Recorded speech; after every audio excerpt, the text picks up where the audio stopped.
राजू तार जेजे पाखरे बसी गप शुणुला। जेजे जेजे आज गोटे सुंदर गपटे कुह मु शुणिबी ओ काली जाई आम स्कूल ले कहबी कारण काली आम स्कूल ले गप कंपटीशन हेबो। हौ शुणु गोटे राज्य रे एक राजा थिला ओ तार गोटे सुंदर स्त्रीटे थिला। गोटे दिन राजा जंगल को शिकार करिबा पई जाइथिले। देतेरी की काली सेही राजा रानी गप कहूच तम पाखरे काली सेही गोटिए गप अछि ना कोन? आज किछि नुआ गप कुह। अरे गप माने तो एई राजा रानी गप आ मु तते नुआ गप कोठी आनिकी देबी। हौ कहलु कहलु तू किपरि गप शुणिबाकू चाहुचु? जेजे आज एमिति गप कुह जेमिति ता नुआ होइतिबो माने ताकू केही भी शुणी नथिबे। आउ जदि तम पाखरे एमितिका गप नहीं ताहले मते गोटे सत भूत कथा कुह। एही सत कथारू मोर मने पड़ीगला गोटे भूत कथा। मु तते आजी मादल कथा कहबी जहा मो साथी रे घटी थिला।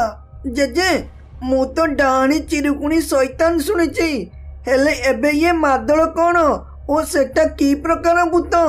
मादल माने तांकर गोड़ हाथ किछि भी नथिबो खाली तांकर शरीर गड़ुथिबो। जदि ता हाबुड़े किए पड़ी जाए ताहले तार मृत्यु सुनिश्चित। तो सुन मु मोर सांग थरे राति रे घर को फेरुथिलु। सेही समय गोटे मादल आम आड़ को गड़ी गड़ी आसिला। बास आमर खाली बेल भल थिबारु आमे बंची गलु। जेजे एबे भी कौन मादल अछंती ना ताहा ध्वंस होई गलानी? अरे राजू जुग जेते आगो को गले मध्य भूत प्रेत माने थांती बास से माने उपयुक्त समय देखि बाहरती। एपरी भाबे राजू तार जेजे ठारू गप शुणिला एवं धीरे धीरे समय गड़ी ता पर दिन सखाळ हेला। सखाळ हेबा परे राजू तार सांग मानक सह गोटे जगह रे बसी थिला। अरे संतोष तू कौन आज एते खुशी थिबा परी लागुचु? कौन होइछि कि तोर? टिके तो खुशी रो कारण हमकु कहबु कि? अरे सांग माने खुशी बोली कौन मो बापा आज आसबे तो सेति पाई मो मन टिके खुशी अछि। हौ छाड़ से कथा तू पा कहतलो तो जेजे कौन गोटे नुआ भूत कथा कहिचंती बोली कहलु कहलु से भूत कथा। अरे सांग माने मो जेजे मते काली राति रे मादल कथा कहउतले। ओ मादल मानकर मुंड हाथ गोड़ किछि भी न थाए खाली तांकर गंडीटा गड़ू थाए ओ एबे भी से मादल अछंती। एपरी भाबे राजू ता जेजे कहितिबा सबु कथा गोटी गोटी करी कहिला एवं धीरे धीरे समय गड़ी राति होईगला। ओ एठारे संतोष बापा मनोज गाँ को जीवा पाई बस स्टैंड रे कोनोसी एको गाड़ी को अपेक्षा करिथिला। हेले से पाखापाखी 2 घंटा पर्यंत अपेक्षा करी करी कोनोसी गाड़ी न मिलिबारु से कहिला अरे धे तेरिकी पाखापाखी 2 घंटा हेबो अपेक्षा कलेनी हेले ए पर्यंत कोनोसी गाड़ी आसीनी। तेणु मते चाली चाली आम गाँ को जीवाकू पड़िबो। एमितिरे एठारू आम गाँ 3 किलोमीटर हेबो। तेणु मु शीघ्र जाई घरे पहुंची जीवी। एपरी कही मनोज आगो को बढ़िबारे लागिला। से चाली चाली रास्ता पार करी गाँ रास्ता धरिला। से गाँ रास्ता रे चाली चाली किछि बाट जाइछि तारो गोड़ जोरे बिंधिला। तेणु से गोटे जगह रे छिड़ा होई गला। अरे दिन सारा आज ट्रावेल करी करी एमिति रे मो देह भल लागुनी हेले एबे चाली चाली मो देह थरुची। हौ एठारे टिके विश्राम नै तापरे पळाइबी। से एपरी कहिछि कि नाही हठात तार नजर पड़िला किछि दूरରୁ गोटे काठ गंडी परी कौन गड़ी गड़ी आसुछि। एहा देखिबा मात्रे मनोज टिके डर डर होई कहिला अरे सेटा कोनटा काठ गंडी परी गड़ुछि एटा ओ मादल नुह तो? जदि एहा मादल होइथिबो ना ताहले आजि मोर बेळ खराब होई जिवो। तेणु मते टिके भलरे देखिबाकू पड़िबो से जिनिसटा कोन। एपरी कही मनोज टिके भलरे देखिबाकू चेष्टा कला ओ देखिला सेटा गोटे मादलटा। एहा देखि मनोज डर डर रे कहिला अरे मादल अरे एटा आम गाँ को कुआडू आसिला? एटा जदि एबे मते देखि दिए ना ताहले आजि मोर शेष दिन होई जिवो। ତେଣୁ ମୋତେ ଏଠାରୁ ଶୀଘ୍ର ଯିବାକୁ ପଡ଼ିବ। ଏପରି କହି ମନୋଜ ସେଠାରୁ ପଳାଇ ଆସିଲା ଏବଂ ଘରେ ପହଞ୍ଚିଗଲା ଓ ଏପାଖରେ ଘରେ ତାର ସ୍ତ୍ରୀ ଓ ପୁଅ ତାକୁ ଅପେକ୍ଷା କରିଥିଲେ। ସେ ପହଞ୍ଚିବା ପରେ ସନ୍ତୋଷ କହିଲା, ଆରେ ବାପା, ତମେ ଘରକୁ ପଳାଇ ଆସିଲ। ହଉ, ଏବେ ମୋ ପାଇଁ କ'ଣ ଆଣିଛ ଦିଅ। ହେଲେ ବାପା, ତମେ ସକାଳେ ଆସିଥାନ୍ତ, ହେଲେ ଏତେ ରାତିରେ ଘରେ ପହଞ୍ଚିଲ କାହିଁକି? ଆରେ ନାଇଁ କିଛି ନାହିଁ, ବାସ୍ ଗାଡ଼ି ପାଇଲି ନାହିଁ ଆମ ଗାଁକୁ ଆସିବା ପାଇଁ, ତେଣୁ ଆସିବା ବିଳମ୍ବ ହୋଇଗଲା। ହଉ, ରାତି ବହୁତ ହେଲାଣି, ତୁ ଯା ଏବେ ଶୋଇବୁ। କାଲି ସକାଳ ହେଲେ ଆମେ ତୋର ମୋର କଥା ହେବା। ଏହା ଶୁଣି ସନ୍ତୋଷ ଜାଣିପାରିଲା ଯେ ତା ବାପା ତାକୁ କିଛି ଲୁଚାଉଛନ୍ତି ବୋଲି। ତେଣୁ ସେ ସେଠାରୁ ପଳାଇ ଆସି ଗୋଟେ ଜାଗାରେ ଲୁଚି ତାର ବାପାଙ୍କ କଥା ଶୁଣିଲା। ଆରେ ସ୍ୱପ୍ନା, ବୁଝିଲ ନା, ମୁଁ ଆଜି ଆସିଲା ବେଳେ ମୋ ସାଥିରେ ଗୋଟେ ବଡ଼ ଅଘଟଣ ଘଟିଲା। ମୋ ବେଳ ଭଲ ଥିବାରୁ ମୁଁ ବଞ୍ଚିଗଲି, ନହେଲେ ଆଜି ମୁଁ ମରିଯାଇଥାନ୍ତି। କାରଣ ମୁଁ ଆସିଲା ବେଳେ ଆଜି ଗୋଟେ ମାଦଳ ଦେଖିଲି। ଏସବୁ କଥା ଶୁଣି ସନ୍ତୋଷ ଡରିଗଲା ଓ କହିଲା, ଆରେ ମୋ ବାପା ମୋତେ ଏଇ କଥା ଲୁଚାଉଥିଲେ। ସେ ଆସିଲା ବେଳେ ଗୋଟେ ମାଦଳ ଦେଖିଲେ। ତାହେଲେ ରାଜୁ ଜେଜେ ସତ କହୁଥିଲେ, ଏବେ ବି ମାଦଳ ଅଛନ୍ତି ବୋଲି। ତେଣୁ ମୋତେ ଏ ବିଷୟରେ ମୋ ସାଙ୍ଗମାନଙ୍କ ପାଖରେ କହିବାକୁ ପଡ଼ିବ। ଏପରି କହି ସେ ରହିଲା ଏବଂ ତା ପରଦିନ ତାର ସାଙ୍ଗମାନେ ସବୁ ଏକାଠି କରି ବସିଲେ। ଏତିକି ବେଳେ ରାଜୁ ଦେଖିଲା ସନ୍ତୋଷ ମୁହଁ ଟିକେ ଡର ଡର ଦେଖାଯାଉଛି। ତେଣୁ ସେ କହିଲା, ଆବେ ସନ୍ତୋଷ, ତୁ ତ କାଲି ବହୁତ ଖୁସି ଥିଲୁ, କାରଣ ତୋ ବାପା ଆସିଥାନ୍ତେ। ହେଲେ ଆଜି ଏପରି ମନ ଦୁଃଖ ଓ ଡରିଲା ପରି ରହିଛୁ କାହିଁକି? କ'ଣ ତୋର ବାପା ଆସିଲେ ନାହିଁ କି? ଆରେ ସାଙ୍ଗ, ତୋ ଜେଜେ ଠିକ୍ କହୁଥିଲେ ରେ। ଏବେ ବି ଆମ ଏରିଆରେ ଭୂତ ପ୍ରେତ ଅଛନ୍ତି। କାରଣ ମୋ ବାପା କାଲି ଫେରିଲା ବେଳେ ଗୋଟେ ମାଦଳ ଦେଖିଲେ। ଖାଲି ତାଙ୍କର ବେଳ ଭଲ ଥିବାରୁ ସେ ବଞ୍ଚିଗଲେ। ଏହା ଶୁଣି ସମସ୍ତେ ଆଶ୍ଚର୍ଯ୍ୟ ହୋଇଗଲେ ଏବଂ ରାତି ହେବା ପରେ ସଞ୍ଜୟ ଓ ବିଜୟ ନଈ ପାଖକୁ ମାଛ ଧରିବାକୁ ଆସିଥିଲେ। ଆରେ ସାଙ୍ଗ, ଆଗରୁ ନଈରେ ବହୁତ ମାଛ ଥିଲେ। ଖାଲି ଜାଲ ଗୋଟେ ଖେପ ପକାଇଲେ 1 କିଲୋ ଲେଖାଏଁ ମାଛ ପଡ଼ିଯାଏ। ଆଉ ଯଦି ଜଣେ ବଇଁଶୀ ନେଇ ନଈକୁ ମାଛ ଧରିବାକୁ ଆସେ, ତାହେଲେ ଅଧେ ଘଣ୍ଟେ ଭିତରେ ସେ ବହୁତ ମାଛ ଧରି ପକାଏ। ହେଲେ ଏବେ ନଈରେ ଜମା ବି ମାଛ ନାହିଁ। ଦିନରେ ବଇଁଶୀ ପକାଇ ପକାଇ ମାଛ ପଡ଼ିଲା ନାହିଁ, ତେଣୁ ରାତିରେ ଆସିଛି ବଇଁଶୀ ପକାଇ ମାଛ ଧରିବାକୁ।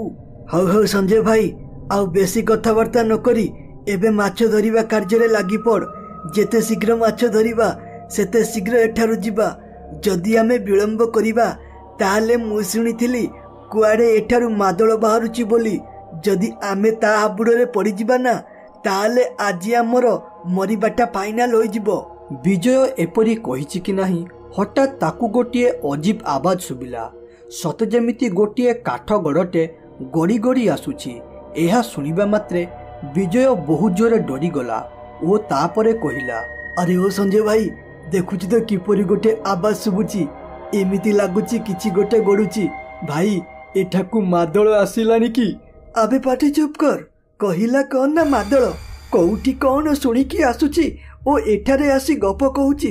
ଆରେ ଏ ଯୁଗରେ ମାଦଳ କୁଆଡ଼ୁ ଆସିବ? ଏସବୁ କାହାଣୀରେ ଶୁଣିବା ପାଇଁ ଭଲ ଲାଗେ। ସଞ୍ଜୟ ଏପରି କହିଛି କି ନାହିଁ, ହଠାତ୍ ବିଜୟର ନଜର ପଡ଼ିଲା କିଛି ଦୂରରୁ ଗୋଟେ ମାଦଳ ଗଡ଼ିକି ଆସୁଛି। ଏହା ଦେଖିବା ମାତ୍ରେ ସେ କହିଲା, ଆରେ ସଞ୍ଜୟ ଭାଇ ଦେଖ, ଆଗରେ ମାଦଳ ଗଡ଼ି ଗଡ଼ି ଆସୁଛି। ତେଣୁ ଶୀଘ୍ର ଏଠାରୁ ପଳାଇବା ଚାଲ, ନହେଲେ ସେ ମାଦଳଟା ଆମକୁ ମାରିଦେବ। ଏହା ଶୁଣିବା ମାତ୍ରେ ସଞ୍ଜୟ ସଙ୍ଗେ ସଙ୍ଗେ ପଛକୁ ବୁଲିକି ଅନାଇ ଦେଲା ଓ ଦେଖିଲା ସତକୁ ସତ ଗୋଟିଏ ମାଦଳ ଗଡ଼ିକି ଆସୁଛି। ଏହା ଦେଖି ସେ ପ୍ରାଣ ଭୟରେ ସେଠାରୁ ପଳାଇବାରେ ଏବଂ ତା ପରଦିନ ସକାଳ ହେବା ପରେ ଏକଥା ଗାଁ ସାରା ବ୍ୟାପିଗଲା। ତେଣୁ ଗାଁର 2ଟି ଲୋକ ମାଧବ ଓ ରାଘବ କଥା ହେଲେ। ଆରେ ରାଘବ, ତୁ ଶୁଣିଲୁ ନା ନାହିଁ? କାଲି ରାତିରେ ସଞ୍ଜୟ ଓ ବିଜୟ ମାଛ ଧରିବା ପାଇଁ ନଈ ପାଖକୁ ଯାଇଥିଲେ ଓ ସେଠାରେ ଗୋଟିଏ ଭୟଙ୍କର ମାଦଳ ବାହାରିଲା। ମୁଁ ଶୁଣିଛି ସେ ମାଦଳର କୁଆଡ଼େ ହାତ ଗୋଡ଼ ମୁଣ୍ଡ ନାହିଁ, ଖାଲି ତାର ଶରୀର ଗଡ଼ୁଥାଏ। ଆରେ ତତେ କ'ଣ ଲାଗୁଛି? ତୁ କ'ଣ ଖାଲି ଏକଲା ଏକଥା ଶୁଣିଛୁ? ମୁଁ ମଧ୍ୟ ଏକଥା ଶୁଣିଛି, ହେଲେ ମୋତେ କାହିଁ ଲାଗୁନି ଏହା ସତ ବୋଲି। କହିଲୁ, ଏ ଯୁଗରେ ଚୋର ଡକାୟତ ଅଛନ୍ତି, ହେଲେ ମାଦଳ କୁଆଡ଼ୁ ଆସିବେ?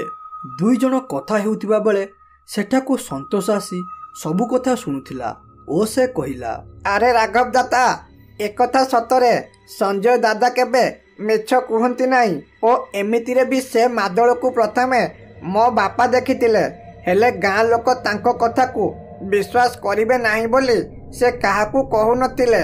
ଆରେ ସନ୍ତୋଷ, ତୁ ତ ଛୋଟ ଛୁଆଟା, ଭୂଇଁରୁ ବାହାରିନୁ, ତାପରେ ବି ଏକଥା କହୁଛୁ।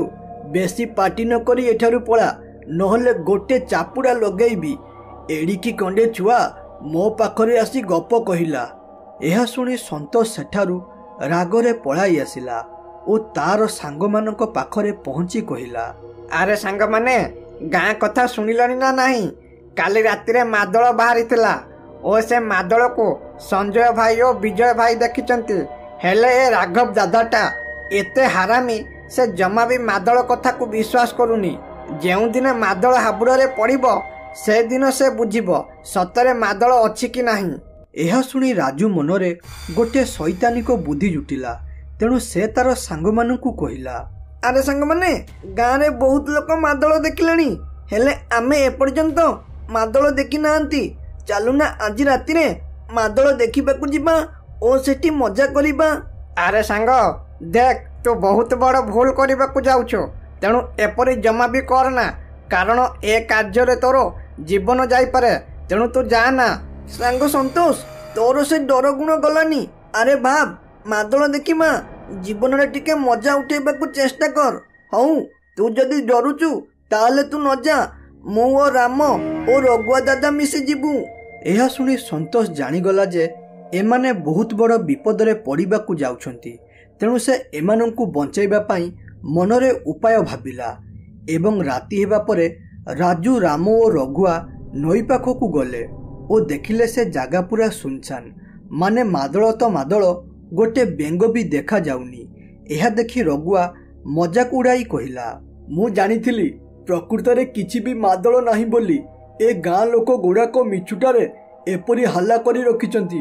ଆରେ ଏ ମାଦଳ, ତୁ ଯଦି ସତରେ ଅଛୁ ଆମ ସାମ୍ନାକୁ ଆସ, ଆମେ ତତେ ଦେଖିବାକୁ ଆସିଛୁ। ଆରେ ରାଘବ ଦାଦା, ଦୟାକରି ଏପରି ମାଦଳକୁ ଚିଡ଼ାଇଲା ପରି ଡାକନି। ଯଦି ସେ ସତରେ ଥାଏ ନା, ତାହେଲେ ଆମକୁ ମାରିକି ଖାଇଯିବ। ଆରେ ରାଜୁ, ତୁ ଜମା ବି ଡର ନା, ମୁଁ ପରା ତୋ ସାଥିରେ ଅଛି। ପ୍ରକୃତରେ ମାଦଳ ଫାଦଳ କିଛି ବି ନାହିଁ। ଏ ଗାଁ ଲୋକ ଗୁଡ଼ାକ ଆମକୁ ମୂର୍ଖ ବନାଉଛନ୍ତି। ରାଘବ ଏତିକି କହିଛି କି ନାହିଁ, ହଠାତ୍ ସେଠାରେ ମାଦଳ ପ୍ରକଟ ହେଲା। ଏହା ଦେଖି ତିନି ଜଣ ଯାକ ଡରରେ ଥରିଲେ, କାରଣ ସେ ଯାହାକୁ କେବେ କାହାଣୀରେ ଶୁଣିଥିଲେ ଆଜି ତାକୁ ପ୍ରକୃତରେ ଦେଖିଲେ। ଏହା ଦେଖି ରାଜୁ କହିଲା, ଆରେ ମାଦଳ ଭାଇ, ଆମର ଭୁଲ ହେଇଗଲା ତତେ ଡାକି। ଆମେ ଏଠାକୁ ତତେ ଦେଖିବାକୁ ଆସିଥିଲୁ ଓ ଏବେ ଦେଖିଦେଲୁ। ତେଣୁ ତୁ ଆମର କିଛି କ୍ଷତି ନ କରି ଆମକୁ ଏଠାରୁ ଯିବାକୁ ଦେ।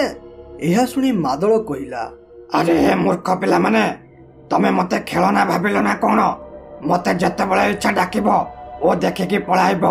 ମୁଁ ଏଠାକୁ ଆସିଛି ମାନେ ତୁମ ସମସ୍ତଙ୍କୁ ମାରିକି ଖାଇବି। ମାଦଳ ଏତିକି କହିଛି କି ନାହିଁ, ହଠାତ୍ ରାଜୁର ଜେଜେ ମାଦଳ ଦେହରେ ନିଆଁ ଲଗାଇଦେଲା, ଯାହାଦ୍ୱାରା ମାଦଳଟି ସେଇଠାରେ ମରିଗଲା।